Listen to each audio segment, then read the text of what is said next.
마가복음 1장 1절에서 8절까지 말씀입니다. 네, 다 같이 한 목소리로 읽어볼게요. 시작. 하나님의 아들 예수 그리스도의 복음의 시작이라. 선지자 이사야의 글에 보라, 내가 내 사자를 내 앞에 보내노니 그가 내 길을 준비하리라. 광야에 외치는 자의 소리가 있어 이르되 너희는 주의 길을 준비하라. 그가 오실 길을 곧게 하라. 기록된 것과 같이 세례 요한이 광야에 이르러 죄사함을 받게 하는 회개의 세례를 전파하니 온 유대 지방과 예루살렘 사람이 다 나아가 자기 죄를 자복하고 요단강에서 그에게 세례를 받더라. 봇을 입고 허리에 가죽띠를 띠고 메뚜기와 석청을 먹더라. 그가 전파하여 이르되 나보다 능력 많으신 이가 내 뒤에 오시나니 나는 굽혀 그의 신발끈을 풀기도 감당하지 못하겠노라. 나는 너희에게 물로 세례를 베풀었거니와 그는 너희에게 성령으로 세례를 베푸시리라. 아멘. 세 번역으로도 읽어볼게요. 시작. 하나님의 아들 예수 그리스도의 복음의 시작은 이러하다. 예언자 이사야의 글에 기록하기를 보아라, 내가 내 심부름꾼을 너보다 앞서 보낸다. 그가 내 길을 닦을 것이다. 광야에서 외치는 이의 소리가 있다. 너희는 주님의 길을 예비하고 그의 길을 곧게 하여라. 한 것과 같이 세례자 요한이 광야에 나타나서 죄를 용서받게 하는 회례의 그래서 온 유대 지방 사람들과 온 예루살렘 주민들이 그에게로 나아가서 자기들의 죄를 고백하며 요단강에서 그에게 세례를 받았다. 요한은 낙타털옷을 입고 허리에 가죽띠를 띠고 메뚜기와 들꿀을 먹고 살았다. 그는 이렇게 선포하였다. 나보다 더 능력이 있는 이가 내 뒤에 오십니다. 나는 몸을 굽혀서 그의 신발끈을 풀 자격조차 없습니다. 나는 여러분에게 물로 세례를 주었지만 그는 여러분에게 성령으로 세례를 주실 것입니다. 아멘. 네. 오늘은 세례 요한의 이야기예요. 세례 요한은 이름이 세례 요한은 아니고 요한인데 이제 세례를 줬다 해가지고 예수님이 오시기 전에 사람들한테 세례를 베풀고 이렇게 세례를 줬던 사람이에요. 그래서 왜 세례 요한이라고 하냐 하면은 우리가 요한복음이나 뭐 요한 1, 2, 3서 요한계시록을 썼다고 알려진 예수님의 제자 요한도 요한이었기 때문에 그 요한이랑 이 요한이랑 구분해서 이제 사람들이 알기 위해서 앞에 세례 요한이라는 이제 호칭을 붙여준 겁니다. 그 세례 요한의 이야기인데 이 세례 요한은 방금 읽었던 것처럼 예수님이 오실 길을 예비하기 위해서 준비하기 위해서 보내진 사람이었어요. 그게 이 세례 요한의 부르심이었어요. 되게 부럽죠. 태어날 때부터 너의 부르심은 이거야 라고 딱 알려주고 그럼 난 그대로만 살면 되네 하면은 되게 살기 쉬울 것 같기도 하고 또 정해진 나도 난 지금 좀 뭐 때문에 이 땅에 왔는지 좀 알려달라고 하는데 응답이 없는 것 같아서 답답하기도 하고 한데 세례 요한은 하나님이 딱 너는 예수님이 오시기 전에 그의 길을 먼저 예비해 놔라. 닦아놔라. 이렇게 회개를 전파해라. 뭘 해야 될지 어떻게 살아야 될지 알려줬으니까 너무 편했겠다. 라고 뭐 느낄 수도 있을 것 같아요. 근데 이제 세례 요한의 삶을 보면 하나님이 이렇게 명확하게 알려주시는 게 과연 좋은 건가? 라는 생각을 또 할 만한 삶을 살았습니다. 일단은 세례 요한이 어떤 사람인지 좀 이제 보려면 세례 요한 오늘 읽은 본문은 마가복음이에요. 마가복음이 사복음서 중에 제일 먼저 쓰여진 복음서가 뭐라고 했는지 혹시 기억나시나요? 진짜 옛날에 했는데 마태, 마가, 누가, 요한복음 중에 맞아요. 마가복음이 제일 먼저 쓰여졌다고 알려져 있어요. 그래서 지금 마가복음을 답을 유추하는 과정을 옆에 설명해주고 있는데, 네, 그 마가복음이 제일 먼저 쓰여져 있고, 그래서 지금 이 세례 요한에 대한 언급은 마가복음에서 먼저 했을 가능성이 크죠. 근데 그 마가복음을 시작하면서부터 세례 요한을 소개하고 있고요. 심지어 하나님의 아들 예수 그리스도의 복음의 시작이라 하면서 지금 예수님의 복음의 시작을 알리자마자 세례 요한의 이름을 언급했을 정도로 예수님의 오시는 길 그 자체는 세례 요한의 삶과 세례 요한이 미리 마련해 놓은 그 길을 빼놓고 설명할 수가 없었던 거죠. 근데 세례 요한이 예수님이 오실 길을 어떻게 준비했냐, 어떻게 닦아놨냐 하면 사람들한테 죄사함을 받게 하는 회개의 세례를 전파했다고 해요. 그러니까 세례를 준 거 플러스 거기에 뭘 포함했냐면 회개를 넣은 거죠. 너네 회개해라. 천국이 가까이 왔다. 이런 이제 메시지를 전한 사람인데 거기에 이제 죄사함을 받게 하는 회개의 세례를 전파했다고 말해요. 근데 이제 예수님의 이름의 뜻이 뭐였죠? 예수의 이름 뜻. 이제 2년 하니까 졸업할 때쯤 되니까 애들이 바로바로 대답을 해주네요.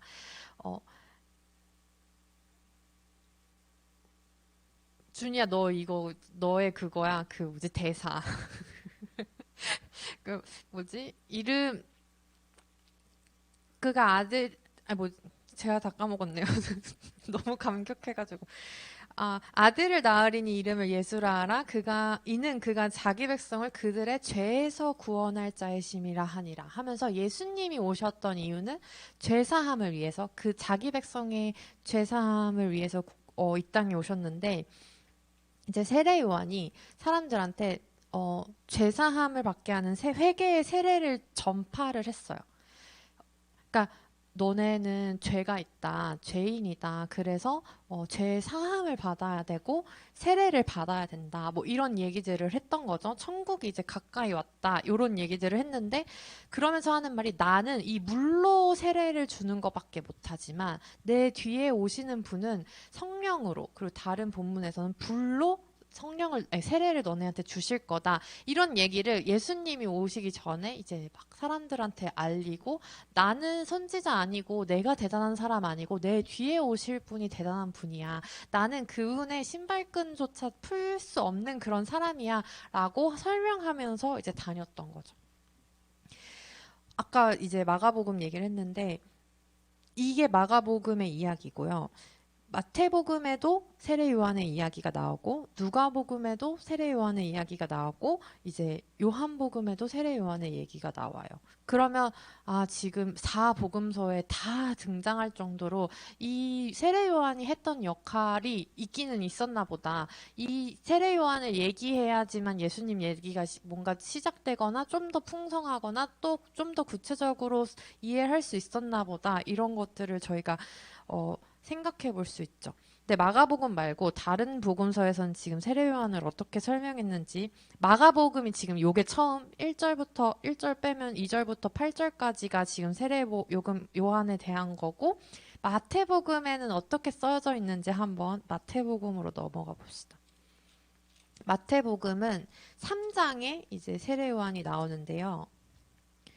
3장 1절에 보면은 보이시나요? 딱 이렇게만 봐도 3장 1절부터 12절까지가 세례 요한의 이야기예요. 그러니까 8절, 7절 정도 되는 거에서 조금 더 늘어난 거죠. 뭐가 더 추가됐냐면 뭐 이제 그러니까 한번 볼게요. 눈으로. 제가 읽을게요. 1절부터 보면은 그때 세례 요한이 이르러 유대 광야에서 전파하여 말하되 광야에서 지금 전파를 한 거예요. 회개하라 천국이 가까이 왔느니라 이렇게 얘기를 해요. 그러면서 이거는 그는 선지자 이사야를 통해서 통하여 말씀하신 자라 일렀으되 광야에 외치는 자의 소리가 있어 이르되 너희는 주의 길을 준비하라 그가 오실 길을 곧게 하라 하였느니라. 이 요한은 낙타 털옷을 입고 허리에 가죽띠를 띠고 음식은 메뚜기와 석청이었더라. 이때 예루살렘과 온 유대와 요단강 사방에서 다 그에게 나와 자기들의 죄를 자복하고 요단강에서 그에게 세례를 받더니 요한이 많은 바리새인들과 사두개인들이 세례 베푸는 대로 오는 것을 보고 이르되 독사의 자식들아 누가 너희를 가르쳐 임박한 진노를 피하라 하더냐. 그러므로 회개에 합당한 열매를 맺고 속으로 아브라함이 우리 조상이라고 생각하지 말라. 내가 너희에게 이르노니 하나님이 능히 이 돌들로도 아브라함의 자손이 되게 하시리라. 막 하면서 막 이미 도끼가 나무의 뿌리에 놓였으니 좋은 열매를 맺지 않은 나무마다 찍혀 불에 던지리라 막 이런 말 전한 거예요. 그러면서 나는 너희에게 회개하기 위하여 물로 세례를 베풀거니와 내 뒤에 오시는 이는 나보다 능력이 많으시니 나는 그의 신을 들기도 감당하지 못하겠노라. 그는 성령과 불로 너희에게 세례를 베푸실 것이요 손에 키를 들고 자기의 타작마당을 정하게 하사 알곡을 모아 곳간에 들리고 숙정이는 꺼지지 않은 불에 태우리라. 되게 좀 자극적이고 말이 세죠. 그런 얘기들을 지금 세례 요한이 했어요. 그러면은 세례 요한이 이런 말 하고 다니면 사람들이 좋아했을까요? 지금도 자극적인 얘기를 하는 사람은 약간 반응이 극과 극으로 갈리잖아요. 약간 엄청난 골수 팬들이 생기던가 아니면 엄청난 안티들을 이렇게 하던가. 세례 요한도 마찬가지였던 것 같아요. 세례 요한을 따르는 제자들도 있었고요. 막 당신이 메시아냐, 엘리야냐 하면서 막 선지자로 온 거 맞냐 이러면서 막 따라다니는 사람들도 있었어요. 근데 이런 얘기 듣고 기분 좋을 사람 있을까요? 독사의 자식이래요. 그 당시 이제 독사의 자식들아라고 하면 지금 우리 그 독사가 거긴 되게 흔했으니까 지금 하는 그 욕 중에서 그 우리 생활에서 흔히 있는 동물과 그 자식을 표현하는 그거를 합쳐 놓은 그런 욕이랑 이제 비슷한 거죠. 뭔진 전서 잘 모르는데 그렇게 하면서 이제 말이 되게 거친 거예요. 너네는 독사의 자식들아, 너네 잘 살아라. 니네 그래놓고 임박한 진노를 피할 수 있을 것 같냐? 회개해라. 안 그러면 너네 열매 맺지 않으면 나무에 찍혀서 너네 불에 던져질 거다. 이런 얘기를 하고 있었던 거죠. 근데 이런 말들은 좀 강하게 들렸을지 모르겠지만 사람들로 하여금 지금 우리한테 죄라는 게 있구나. 우리가 제대로 살지 않으면 벌이라는 걸 받을 수 있구나. 이런 경각심을 좀 자극적으로나마 이제 심어주는 역할을 요한이 했다고 볼 수 있어요. 근데 지금 이제 마태복음 조금 늘어났죠? 그럼 누가복음으로 가볼게요. 누가복음은 세례 요한에 대해서 조금 더 얘기를 많이 다뤄요. 어떻게 다루냐면 1장부터 나오는데 누가복음 1장 가보시면 1장 57장 아니고 5절 1장 5절부터 세례 요한의 출생을 예고하는 장면부터 등장합니다. 여기 보면 유대왕 헤롯 때에 아비야 반열에 제사장 한 사람이 있었으니 이름은 사가랴요 그의 아내는 아론의 자손이니 이름은 엘리사벳이라. 지금 이게 어떤 거를 말하냐면 아론이 뭐냐면 대제사장의 상징이거든요. 그리고 레위 지파에서만 제사장이 나올 수 있어가지고 이미 제사장 한 사람이 있었으니 이름은 사가랴요 한 것부터 이 사람은 레위 지파였고 제사장이었어요. 그리고 아내도 레위 사람이었던 거죠. 아론의 자손이었으니까. 그러니까 지금 둘 다 약간 제사장 집안의 부부였었던 거예요. 거기서 지금 세례 요한이 태어난 겁니다. 다른 제자들은 이렇게 혈통과 뿌리가 어디서부터 시작하는지를 굳이 설명해주지 않아요. 뭐 누구의 아들 요 정도는 이제 나오는데 어머니의 이름까지 나오면서 어머니가 어느 집안 사람인지까지는 잘 안 나오는데 지금 세례 요한은 어떤 사람이냐면 아빠는 제사장이었고 엄마도 레위 지파 사람이었던 거죠. 아론의 자손으로서 살고 있는 사람이었어요. 이 두 사람이 하나님 앞에 의인이었는데 주의 모든 계명과 규례대로 흠이 없이 행하는 그런 사람이었어요. 근데 엘리사벳이 잉태하지 못해서 그들에게 자식이 없고 두 사람 나이가 많았던 거죠. 근데 마침 아빠였던 사가랴가 그 반열의 차례대로 하나님 앞에 제사장의 직무를 행하는 거예요. 왜냐하면 레위 지파 사람이라고 다 레위 자손들이 다 제사장이면 엄청나게 많을 거 아니에요. 그러니까 순서가 있었어요. 이번에는 너네 집안 차례, 이번에는 우리 차례 하면서 이제 제사장 순서가 돌아가고 있는데 그때 딱 요 사가랴의 아비야 반열의 요 식구들이 제사장 차례였던 것 같아요. 그래서 자기의 반열 이제 차례대로 제사장 직무를 행하고 있는데 제사장의 정례를 따라서 제비를 뽑아서 주의 성전에 성전에 아무나 못 들어가거든요. 그러니까 제비를 뽑아서 성전에 들어가는 순서가 이 사가랴한테 있었던 거예요. 근데 이 성전에 잘못 들어가면 막 뭐 죄사함이나 이런 거 없이 들어가면 죽을 수도 있는 자리였기 때문에 되게 엄청나게 뭐 영광스러울 수도 있지만 되게 부담스러울 수도 있고 죽음을 각오하고 들어가는 그 자리에서 이제 사가랴는 분향하러 들어갔고 나머지 사람들은 이제 기도를 하고 있었어요, 밖에서. 근데 11절에 주의 사자가 그에게 나타나 향단 우편에 이렇게 서가지고 사가랴가 이제 놀라가지고 무서워하고 있었는데 천사가 그에게 이르되 사가랴여 무서워하지 말라 너의 간구함이 들린지라 내 아내 엘리사벳이 내게 아들을 낳아주리니 그 이름을 요한이라 하라 너도 기뻐하고 즐거워할 것이요 많은 사람도 그의 태어남을 기뻐하리니 이는 그가 주 앞에 큰 자가 되며 포도주나 독한 술을 마시지 아니하며 모태로부터 성령의 충만함을 받아 이스라엘 자손을 곧 그들의 하나님께로 많이 돌아오게 할 거다라고 지금 이제 사가랴한테 말씀을 해주신 거죠. 그리고 그가 또 엘리야의 심령과 능력으로 주 앞에 먼저 와서 하나님의 아버지의 마음을 자식에게 거스르는 자를 의인의 슬기에 돌아오게 하고 주를 위하여 세운 백성을 준비할 거다. 그러니까 사가랴가 이랬어요. 내가 이것을 어떻게 아냐? 지금 내가 이걸 믿을 수 있냐? 내가 늙고 내 아내도 나이가 많다. 그러니까 천사가 나는 하나님 앞에 서 있는 가브리엘이라는 천사인데 이 좋은 소식을 이제 너한테 말하려고 보내심을 받은 천사다.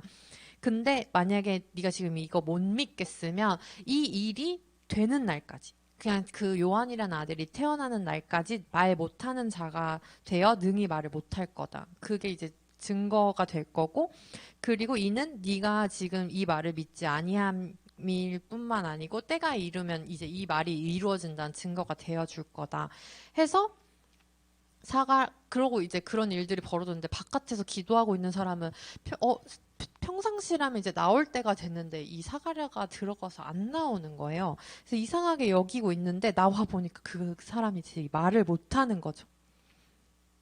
그래서 사람들이 사가랴가 성전 안에서 환상을 봤구나 이러면서 했는데 이제 못 알아들었겠죠. 그렇게 해가지고 집에 돌아갔는데 이후에 그의 아내 엘리사벳이 이제 잉태하고 5달 동안 숨어 있으면서 주께서 나를 돌보시는 날에 사람들 앞에 이렇게 해가지고 이제 세례 요한이 태어납니다. 그러니까 임신이 되죠. 그러고 나서 이제 뒤에 보면은 57절에 보면 엘리사벳이 이제 세례 요한이 태어나요. 그러니까 지금 누가복음은 되게 상세하게 이 엘리사벳의 가정과 이 여인들의 이야기를 다루고 있어요. 엘리사벳 이야기도 나오고 중간에 39절에 보면 마리아가 엘리사벳을 방문해가지고 엘리사벳이 임신하고 있는 중에 마리아한테 너도 지금 이제 너가 임신을 했다. 너의 태중에 뛰어노는 자가 있다. 성령 충만을 받아가지고 그것들을 얘기하고 이런 것들이 중간에 또 나옵니다. 자, 이제 이게 지금 중요한 이거를 이렇게 길게 얘기한 이유는 뭐냐면요. 세례 요한은 레위 가문의 제사장 아들이었어요. 그러니까 막 엄청 못 사는 집은 아니었을 거예요. 그리고 이렇게 막 없이 살 필요도 없고 뭐 이런 사람이었는데 지금 1장 80절에 보면 80절 되게 생소하죠. 80절에 보면 아이가 이제 세례 요한이 자라가지고 심령이 강하여지면서 이스라엘에게 나타나는 날까지 빈들에서 살았던 거예요. 지금 제사장이라고 하면 예루살렘 성전 근처에서 그렇게 성전 문화와 제사장 그 집안의 그런 가문들을 따르면서 나도 제사장이 지금 될 수 있는 사람이니까 그것들을 정결하게 하고 준비하면서 아 나도 이제 제사장 될 거야. 난 그런 사람으로 태어났어. 그러니까 소위 말해서 금수저를 물고 태어난 거예요. 근데 빈들에서 이제 자라기 시작합니다. 그리고 아까도 이제 마태복음에 보면 유대 광야에서 회개하는 복음을 전파하고 이랬었는데 광야라는 곳은 어떤 곳이냐면요. 이 빈들이라는 곳은 좀 중의적인 의미가 있는데요. 방금 제가 잠깐 언급했던 것처럼 예루살렘 성전이랑 멀리 떨어져 있는 곳이에요. 그 당시 사람들은 성전에 하나님이 계신다고 믿고 있었기 때문에 성전에서 가장 멀리 벗어난 곳. 인적이 드물고 황폐하고 아무것도 없고 뭔가 그 동물들의 침략? 뭐라고 해야 되지?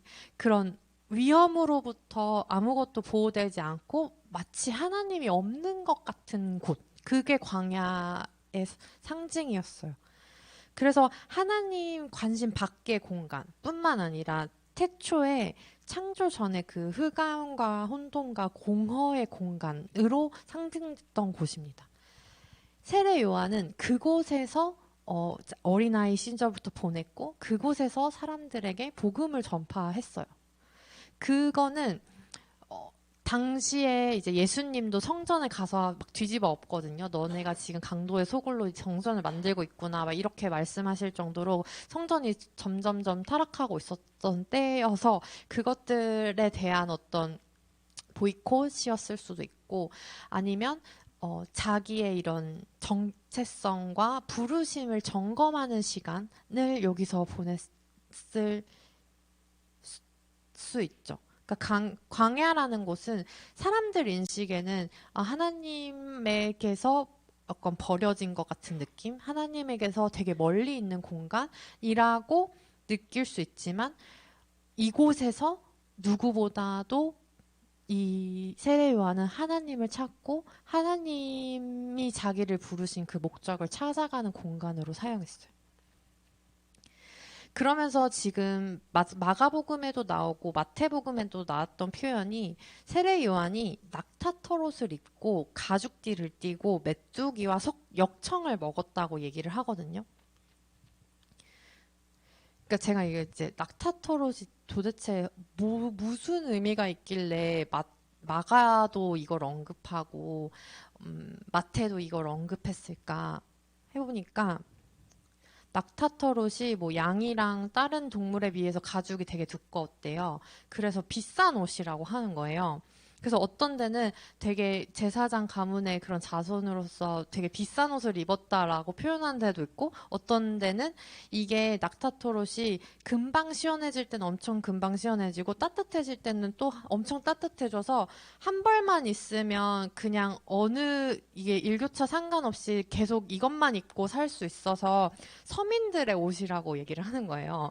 그래서 어떤 데는 되게 값싼 옷이라고 표현하기도 하고 어떤 데는 되게 비싼 옷이라고 표현하기도 해요.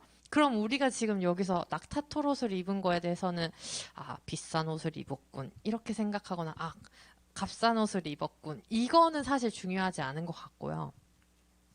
여기서 우리가 좀 한번 생각해봤으면 하는 포인트는 분명한 건 지금 세례 요한은 남들이 안 입는 옷을 입고 있었다는 거예요. 뭔가 이제 다른 사람들은 굳이 입지 않는 옷을 이 세례 요한이 굳이 있어도 되지 않을 장소에서 굳이 남들이 잘 먹지 않는 음식을 먹으면서 살고 있었던 거죠. 왜냐면 다른 사람들은 뭘 먹었는지, 뭘 입었는지 굳이 언급하지 않는데 이렇게 기록할 정도면 그거가 세례 요한의 어떤 트레이드 마크처럼 돼 있던 거고 그거는 세례 요한만 하는 일이었을 거라는 거죠. 그러면 지금 낙타털옷을 입는 거 자체가 뭐라고 볼 수 있냐면 세례 요한이 지금 가지고 있는 의식주, 인간의 기본이라고 뭐라고 해야 되지? 그거를 말이 그 의식주가 그 어느 하나도 평범하지 않았어요. 그리고 그 어느 하나도 주어진 대로 살지 않았던 거죠. 근데 그 이유가 뭐예요? 자기의 부르심을 기억하기 위해서.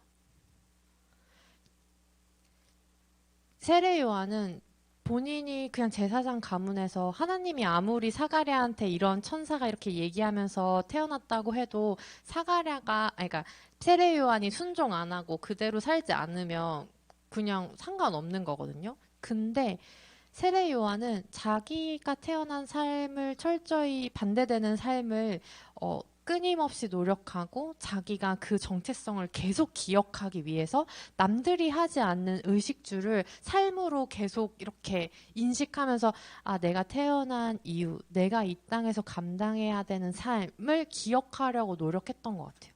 그래서 남들과 다른 옷을 입고 다른 곳에서 살고 다른 음식을 먹으면서 계속 기억을 했던 거죠.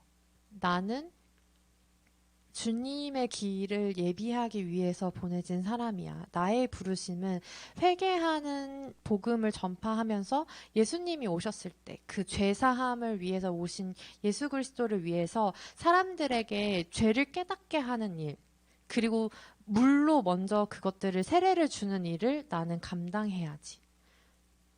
그러면서 사실 이 금수저를 물고 태어났으면 겸손을 알기 힘들잖아요. 근데 내 뒤에 오시는 이가 나보다 더 뛰어나신 분이라는 거. 나는 그의 신발끈조차 풀 수 없는 사람이라는 걸 계속 기억하고 인식하고 사람들이 되게 대단해요. 어떻게 제사장 가문에서 태어나서 그렇게 살 수 있어요? 라고 할 때마다 저는 막 이렇게 하려고 온 사람이 아닙니다. 제 뒤에 오신 분을 위해서 저는 광야에서 단지 외치는 자의 소리가 되고 싶을 뿐입니다. 라는 삶을 살았던 거죠.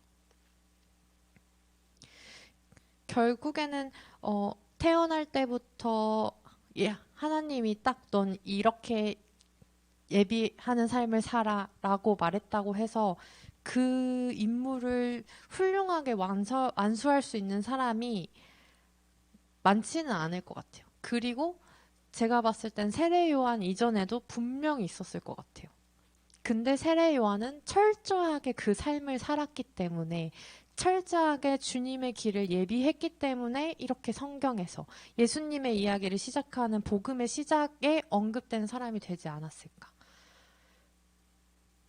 그래서 여러분도 왜 나도 분명히 이거 해. 이거 하면서 살아 라고 하나님이 알려주면 너무 좋고 너무 편할 것 같아. 그럼 기도 이렇게 열심히 안 해도 나 어떤 삶을 살아도 되는지 알잖아 라고 할 수 있지만 그게 알려준다고 해서 편한 것도 쉬운 것도 아니고 결국에는 나에게 그때그때 주시는 깨달음 그리고 내 안에 있는 그 믿음을 성장시키기 위해서 내가 하루하루 발을 내딛는 거 내가 의식주를 통해 내 삶 속에서 순간순간 기억하는 거 그게 중요하고요. 하나님이 지금 우리한테 어떻게 살아야 되는지 안 알려주고 있지 않으세요. 지금 우리 반년 내내 하나님이 우리에게 원하시는 소원이 뭔지 분명하게 계속 얘기하고 있어요. 하나님 소원이 뭐였죠? 구원. 내 삶을 통해서 구원을 이루는 거. 그게 하나님 소원이고요. 그 이루는 방법은 지금 하나님이 지금 천사가 사가랴한테 요한이 나올 건데 이렇게 살 거야. 예비하게 할 거야. 라고만 예언을 했지. 그 너 아들 낳을 건데 걔는 광야에서만 지내게 하고 그 있잖아 그 낙타털이랑 그 역청이랑 메뚜기만 먹게 해. 뭐 이렇게 해주신 게 아니거든요. 그 삶은 요한이 선택하면서 자기의 정체성을 자기가 계속 기억하게끔 내 의식주를 바꾸면서 예비하는 거에 올인한 삶을 기꺼이 세례 요한이 살았던 거죠. 여러분도 오늘날 하나님이 내가 너희한테 원하는 게 있어. 그 소망, 그 사랑, 그 생명을 위해서, 구원을 위해서 살아줬으면 좋겠어. 그게 내 마음이야. 내 마음을 너 말고 네 이웃들에게도 전해줬으면 좋겠어. 그게 막 예수 믿고 천국 가세요. 막 이런 전도 행위를 말하는 게 아니에요. 여러분 삶에서 여러분에게 주어진 그 달란트와 가능성을 통해서 다른 사람을 건져낼 수 있는 일에 동참하는 거. 도와줄 수 있는 일에 손을 내미는 거. 이게 지금 여러분들에게 주어진 부르심이고요. 그거는 먼 훗날 어떤 직업적으로 어떤 곳에 합격해야지만 할 수 있는 게 아니라 오늘 여기에서 내가 학교에서 뭐 친구에게 가족 간에서 충분히 할 수 있는 오늘도 여전히 적용할 수 있는 부르심입니다. 그렇게 하루하루 부르심을 기억하면서 살다 보면 이게 이러려고 하나님이 나를 이 땅에 보내셨구나를 또 깨닫는 날이 올 거예요. 그래서 하나님, 우리의 부르심은 이미와 아직 사이에 있다는 걸 여러분이 좀 아셨으면 좋겠어요. 이미 부르셨어요. 구원을 위한 일에 동참해 주시기로 길 원하시면서 부르셨어요. 그리고 뭐 우리가 이제 완성되는 거, 그 부르심이 완성되는 건 지금 우리가 이제 생애 마지막 때 내가 이걸로 부름 받았구나라고 깨닫게 되겠죠. 그래서 여러분들이 세례 요한에게서 우리가 이제 정체성, 그러니까 부르심에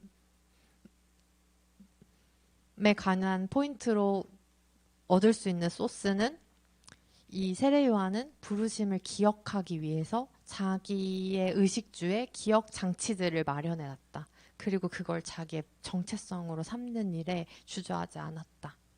그래서 자기에게 주어진 그 임무가 행여나 다른 사람들이 듣기 거북해하고 싫어하는 일이었다 할지라도 세례 요한은 그냥 그 길을 살았습니다. 이걸 이렇게 말할 수 있는 이유가 뭐냐면요. 이제 세례 요한이 어떻게 죽는지를 보면 알 수 있는데 죽는 거 너무 좀 잔인하게 죽어가지고 중간에 3장 뒤쪽에 보면 그 지금 어디냐 3장 19절 보면 분봉한 헤롯은 그의 동생의 아내 헤로디아의 일로 또 자기가 행한 모든 악한 일로 말미암아 요한에게 책망을 받았어요. 그 당시 왕을 이제 지금 세례 요한이 책망한 거예요. 너 그렇게 살면 안 된다. 그 죄다. 그 악한 일이다라고 말하고 나서 그 위에 한 가지 악을 더해서 요한을 이제 옥에 가둡니다. 지금 이제 왕한테 책망하는 일도 주저하지 않았던 그 요한은 결국 방금 언급했던 이 헤로디아가 왕이 너 소원이 뭐냐 내가 들어줄게라고 했는데 이 헤로디아의 딸이 그 세례 요한을 죽여달라고 해가지고 이제 세례 요한은 그렇게 죽거든요. 그래서 뭐 금수저 뭐 이런 얘기 좀 좀 이렇게 크게 와닿을 수 있는데 이 사람의 삶을 보면 그렇게 부럽지만은 않아요, 사실. 그렇게 죽고 싶은 마음이 사실 우리한테 없잖아요. 옥에 갇혀 있다가. 근데 요한은 철저하게 자기의 부르심에 맞는 삶을 살았다. 네. 그래서 그가 오신 이후 이제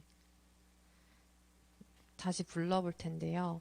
그가 오신 이유랑 우리가 이 땅에 살아갈 이유가 이제 이 곡에서 존재하는데 지금은 우리가 이 땅에 살아갈 이유에 대해서 조금 더 집중하고 있고 이제 다음 주가 되면 그가 오신 이유를 또 살펴보겠죠.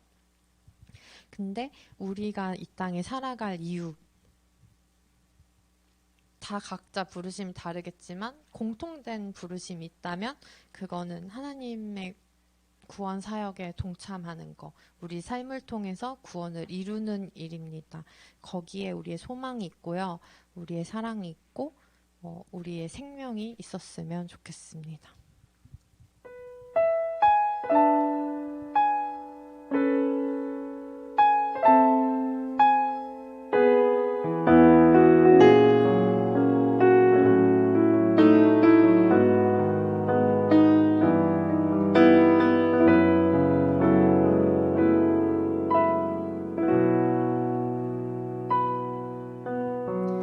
이 세상 가장 아름다운 순종의 눈물 온 세상 다시 빛나게 한 생명의 눈물 그가 이 땅에 오신 이유 죽어야 살게 되고 져야만 승리하는